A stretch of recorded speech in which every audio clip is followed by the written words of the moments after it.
Hi friends, welcome to Kerala recipe.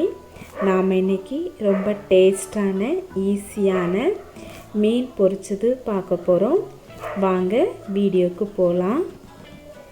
அதற்கு நான் 1/4 kilo சால மீன் நல்லா கழுவி எடுத்து வச்சிருக்கேன். மீனோட ரெண்டு பக்கமும் அங்கங்க கீறி வச்சுக்கோங்க. அப்பதான் மசாலா நல்லா மீனுக்குள்ள போகும். இனி மசாலா பண்ண ஆரம்பிச்சிடலாம்.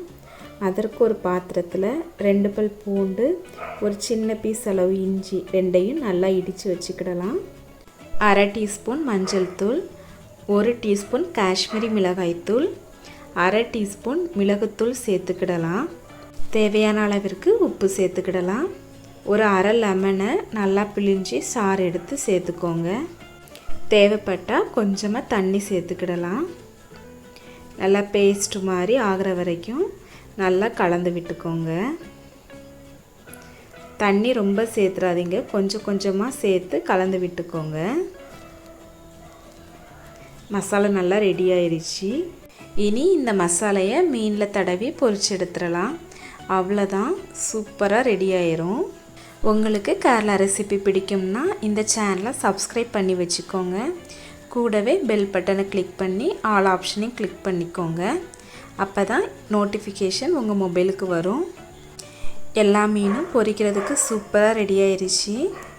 இதை அப்படியே ஒரு 1 மணி நேரம் வச்சுருங்க. வாங்க பொரிக்க ஆரம்பிச்சிடலாம்.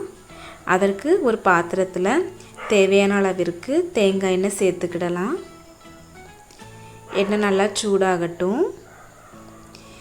எண்ணெய் நல்லா சூடானதும் ஒவ்வொரு மீன் துண்டுகளாக போட்டு பொரிச்சு எடுத்துடலாம்.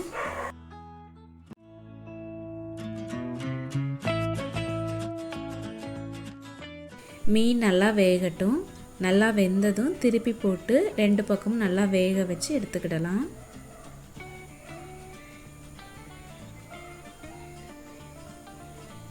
மீன் சூப்பராக ரெடி ஆயிடுச்சு. இனி இதை பாத்திரத்துக்கு மாற்றலாம்.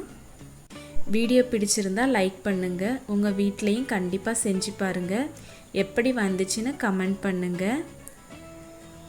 கேரளா ரெசிபி சேனலுக்கு சப்ஸ்கிரைப் பண்ணி வச்சுக்கோங்க. தேங்க்யூ.